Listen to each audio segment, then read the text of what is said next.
Ama naming mapagmahal sa langit, lubos kaming nagpapasalamat sa iyo. Pinagdarasal namin ang aming pamilya at kaibigan. Gabayan mo sila at iligtas sa lahat ng panganib. Patawarin mo ang aming mga kasalanan at bigyan mo kami ng lakas ng loob. Sa iyo'y kami sumasamo at nagpapasalamat. Amen. Ang epiko ni El Cid, ang pagkakatapon.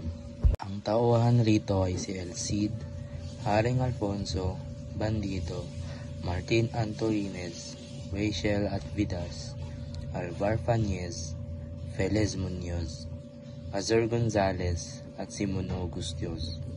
Sa unang bahagi ng epikong ito, natutunghayan natin ang paghahanda ni El Cid at kanyang mga tapat na kawal sa kanilang pag-alis mula sa kastil dahil sa malapit nang matapos ang itinakdang panahon ng hari. Pag-alis mula sa kanyang tirahan sa Vivar, sila'y nagtungo sa lungsod ng Burgos. Napansin ang pagdaan ni El Cid sa Burgos at ang mga mamamayan ay lumabas sa kanilang mga bintana. Ngunit hindi na lang magawang magbigay ng tulong sa kanya dahil sa utos ng hari na pinagbabawal ito. Napilitan si El Cid at ang kanyang mga kawal na manirahan sa labas ng bayan, sa tabing ilog, at tila sila'y mga bandido.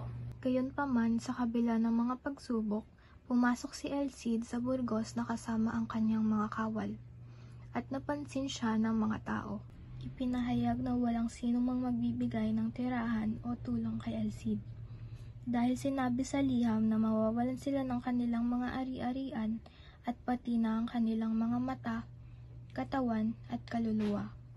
Sa kabila ng malungkot na kalagayan na ito, tinulungan ni Martin Antorines si El Cid, isa sa kanyang mga kawal na mula sa Burgos. Subalit, ang tulong na ito ay hindi sapat at hindi nila magawang maibalik ang mga gintong nawawala. Dahil dito, nagplano si Martin na maglagay ng buhangin sa mga kahon at pinangakalakal ito para makalikom ng pera. Sa ganitong paraan, nagawa nilang makalikom ng 600 ginto, sapat para sa pangunahing pangangailangan ng kanilang grupo.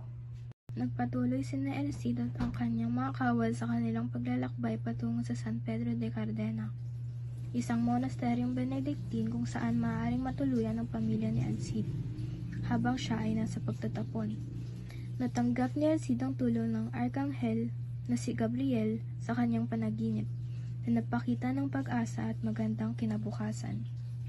Nais ni El Cid na gawin ang huling pananakop sa Valencia at ang paglikha ng bagong teritoryo kung saan maninirahan ng habang buhay ang bayani at kanyang mga kasama. Upang masagawa ito, sinimulan niyang sakupin ang mga teritoryo na kapaligid sa Valencia. Sinikap ng mga Moro ng Valencia na pigilan ang paglusob ni El Cid, ngunit bigo at tinalo sila ng mga hukbon nito. Nawala ng pag-asa at sumuko ang mga gutom na mamamayan ng Valencia. Ipinadala si Alvar Fañez na may bagong regalo para kay Haring Alfonso. Hiniling niya ang pahintulot ng hari upang muling makasama ang kanyang pamilya sa Valencia. Sa pagdating ng pamilya ni El Cid, nagbigay ito ng saya at kapanatagan sa kanya. Subalit nang dumating ang tagsibol, ay umatake ang hukbo ni Haring Yusef ng Morocco. Ang pinakamahalagang digmaan na inilarawan ng El Cantar ay tumagal ng 2 araw. Sa kabila ng kakulangan nila sa mga kawal, ang paggamit ng mabisang taktika ay nagdala sa tagumpay ni El Cid at ng kanyang mga kawal. Muling ipinadala ng bayani si Alvar Fañez. Kumilos ang mga tagapagmana ng korona ng Carrion upang hilingin sa hari na ayusin ang kasal sa mga anak na babae ni El Cid, na sina Elvira at Sol. Ang pag-uusap ng hari at ng bayani ay umabot ng 3 araw. Sa wakas ay napagkasundoan ang kasalan at natapos ang pagpupulong. Pagkatapos ng kasal, ang mga anak ng hari ay nanatili at nanirahan sa Valencia. Ang hukbo ni Hari Butchar ng Morocco ay sinubukang sakupin muli ang Valencia. Doon, kaiba sa kabayanihan ng mga kawal ni El Cid, ang mga manugang niya ay tumakas sa mga Moro. Nakatanggap sila ng mga puna na naging resulta sa planong paghihiganti sa mga panghahamak na kanilang naranasan. Nagpasya silang lisanin ang Valencia. Ang mga tagapagmana ng korona ng hari at ang kanilang mga kasama ay tumuloy sa gubat. Matapos sila magpalipas ng gabi, inutusan nila ang kanilang mga kawal na mauna na at maiwan silang kasama ang mga asawa, na kanilang binugbog at iniwan sa kanilang kapalaran. Sa kabutihang palad, iniligtas sila ni Felez Muñoz, ang pinsan ni El Cid. Inutusan ni El Cid ang kanyang kawal na ibalik ang kanyang mga anak at idemanda si Haring Alfonso. Sa wakas ng epiko ni El Cid, si El Cid ay naging gobernador ng Valencia pagkatapos ng kanyang tagumpay sa mga laban. Ang epiko ay nagtatapos na may tagumpay at pagkilala kay El Cid bilang isang bayani sa Espanya. Ipinakita nito ang kanyang kaharian, katapangan at integridad sa kabila ng mga pagsubok na kanyang hinaharap.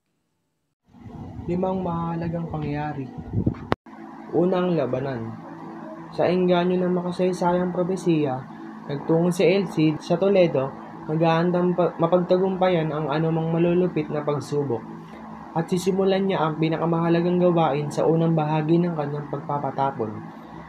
Ang makakuha ng kayamanan mula sa digmaan at mangolekta ng buwis bilang kapalit sa pagpoprotekta sa mga Moro. Sa ganitong layunin, pinagplanuhan niya ang unang pakikidigma sa lambak ng Henares kasama ang 2 pinagsamang aksyon. Si El Cid sa tulong ng ilang mga kawal ay lulusubin ang bayan ng Castellon.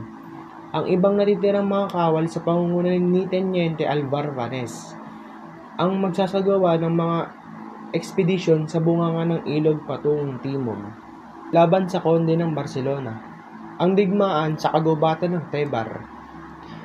Sa kagubatan ng Tebar, si El Cid ay lumusob sa iba't ibang lugar at inobliga ang mga mamamayan doon na magbayad sa kanya ng buwis.